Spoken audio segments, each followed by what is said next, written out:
drink before I drive home. I'm probably okay. I open the window to stay alert. Probably okay. I just popped some gum in my mouth. Step out of the car, please. I probably made a mistake. Probably okay isn't okay when it comes to drinking and driving. If you see a warning sign, stop and call a cab, a car, or a friend. Buzzed driving is drunk driving. A message brought to you by NHTSA and the Ad Council. Welcome back to Our Voices on the voice of Nassau Community College 90.3 WHPC. My name is Natasha Nurse, and my guest today is Tiffany Jenkins, a wife, mother, author, content creator, recovering addict, and the creator of Juggling the Jenkins. So, oh gosh, Tiffany, I wish I had all day with you, but it's okay. We're going to get through all the questions that I have. When it comes to the video production and even picking the content, what are your secrets that you implore, and what were resources that helped you kind of continue to know, oh, this is what I'm going to do, Sunday through Sunday? I don't do that at all. There's no scheduling, there's no planning, because the universe has a different plan, and every time I try to plan something, it goes haywire. So when I have an idea for a video, I go home, I write it down, I grab my props, I film, I edit, and I post it immediately. I have to do it right then. Oh, wow. So no social media calendar, no referring to certain books, or none of that. I try to post blogs of recovering addicts on Wednesdays, and I try to upload a new YouTube video, on Mondays, but it never happens. So everybody knows that I'm just a big fat liar, and they get what they get when they get it. And I didn't get to ask, but I know if anyone who knows you knows, like I said, you're amazingly funny. Have you always been funny? How is the humor side and the comedy of kind of what you do? How did that develop? Well, I don't want to toot my own horn, but I feel like I've always been funny since I was a little kid. Honestly, it developed from a sad place. I was overweight and I was getting bullied all the time. So the humor was kind of a defense mechanism. I made fun of myself before anybody else had a chance to. And it felt like I was protecting myself that way. You can't call me fat if I already called myself fat. I know I look fat. So the self-deprecating humor started from a really young age. So I've gotten good at making fun of myself. I need to chill, though, now that I'm older, because my kids are listening, and I don't want to keep talking down about myself while they're around. So I'm working on that. But yes. It's always been there. Gotcha. And do you have you ever done stand-up or anything like that? No, I'm too scared. I'm way too scared. You have millions of people that tune into you every week, and you're scared? Yes, because I don't have to wear pants, and I can stay in my room, and it's fine. But being up on stage is so different. I'm getting ready to tour, and I'm terrified of that. I'm terrified. That's amazing. Where are you going on tour? I don't know yet. They're going to give me 2 trial cities, and if I don't blow it, we're going to keep it going. So nothing's set in stone yet, but I start in November. Oh, wow. Amazing. Okay. Are you going to hopefully come to New York? Maybe. I hope so. You'll be the first person I call if I do. Yes, absolutely. Okay. And how has also this journey of yours and this kind of amazement been affected by mentors? Do you have mentors, or do you look to other influencers or content creators and say, oh, wow, I can do this, or, It's going to sound really weird, but I don't really. I have friends and people who I admire, but as far as inspiration, I try to make it come from within. That way it ensures that it's different. Because if I start looking at what other people are doing, I can psych myself out and tell myself I'm not as good as them, or it won't be as good, so why bother? Or I don't want to get ideas from their ideas. So I kind of like everything to grow organically from inside my brain.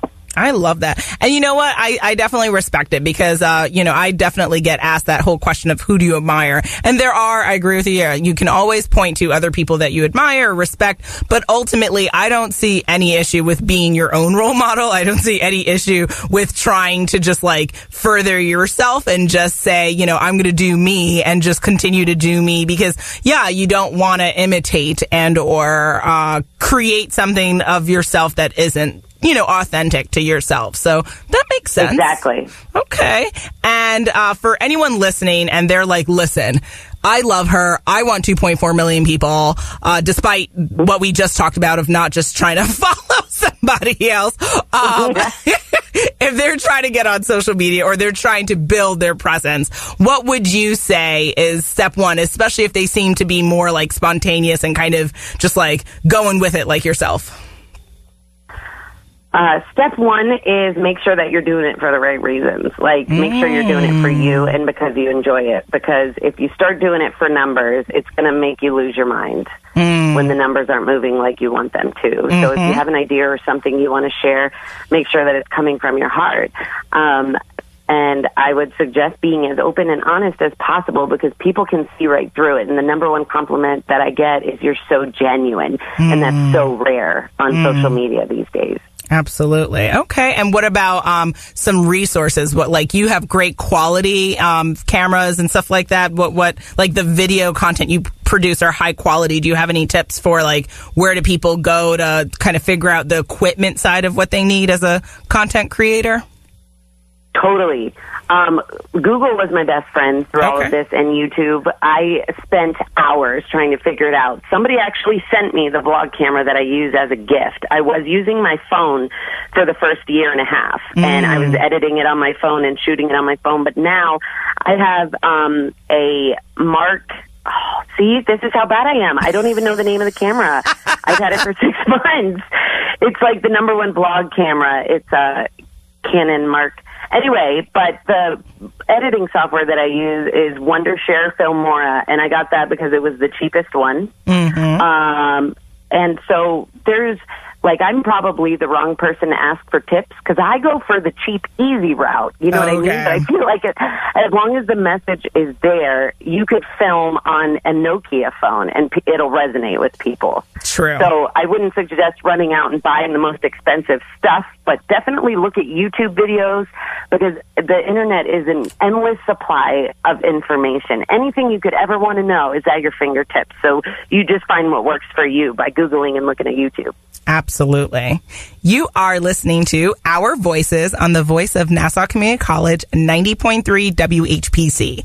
My name is Natasha Nurse, and my guest today is Tiffany Jenkins, a wife, mother, author, content creator, recovering addict, and creator of the Juggling the Jenkins. And so I do actually have a couple more questions. I kind of call them rapid fire questions because you're supposed to answer them quickly, but it's okay if you can and you want to. No pressure. Think about it. But before we get through those, just if people want to get in touch with you, as an author, as a content creator, what's the best way that they can reach you? And if you have any announcements or things like that, like what's next? You mentioned the tour. Definitely share that.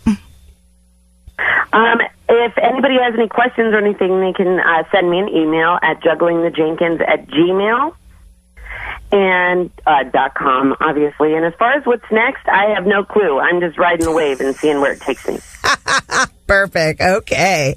And so with that, then, what would you say is the number one thing on your bucket list? Get on Ellen. Oh, okay. I definitely think you can make that happen. So, Ellen, she's ready. So, I don't know why it's such a big deal, but that means I made it in life, apparently, if I get on there. So I completely concur. For me, that's like going on The View because I would just I need to sit with those ladies for a little bit. But I hear you. Okay. What's your favorite book that you've ever read? Oh, you're gonna make fun of me. Twilight. Oh my God, you're like my soulmate. Oh my God, I love Twilight. You swear? I swear to God, you could ask my husband. I love Twilight.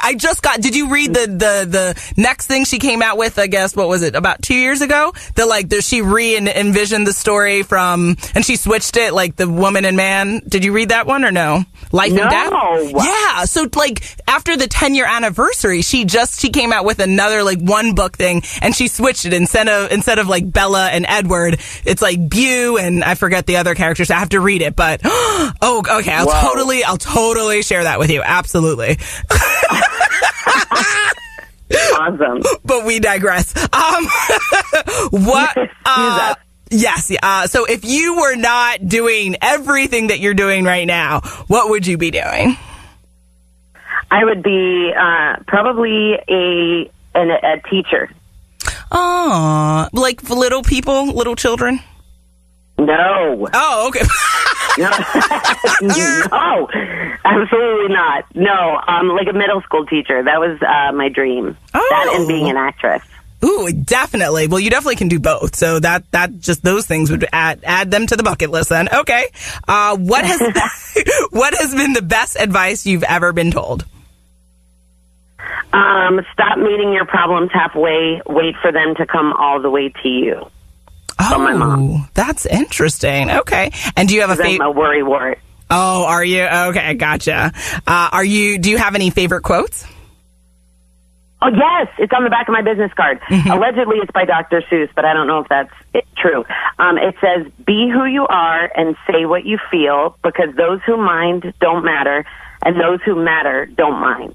Oh, I love that. That's amazing. Very, very cool. Okay. And what is the first thing that you do in the morning when you wake up? Yell at my kids to get out of my face. You did not hesitate on that one. That is it. My alarm clock has not gone off. Please go lay down. That's the very first thing usually in the morning. Amazing. Okay. And what is something no one knows about you? Oh, I'm pretty much an open book, but maybe that all of my ideas for my videos usually come the minute I drop my kids off at parent pickup and start driving home is when the video ideas hit me, and then that's usually the only time they come to me. I don't know what it is about that road, but every time I'm on that road, I get my video ideas. Very cool. Okay. I get ideas sometimes working out or like napping. I'll wake up and I'm like, so yeah, the inspiration, it comes and we just got to jot it down and keep moving with it. But oh my gosh, Tiffany, I'm so honored to have spoken with you, to heard your story, to have you share it with 90.3 WHPC. Thank you so much. Oh, thank you for having me. It was my pleasure. I really, really appreciate it. Absolutely. And I know our audience found you both as informative and inspiring as I did. My name is Natasha Nurse. I'm the proud host of Our Voices here on 90.3 WHPC. Our show's creative director is Rudy J. Breedy. Visit nccradio.org. That's www.nccradio.org for more information. This will be available as a podcast on iTunes, Android Podcasts, and Spreaker. Our Voices is powered by the Nassau Community College Foundation on the voice of Nassau Community College 90.3 WHPC.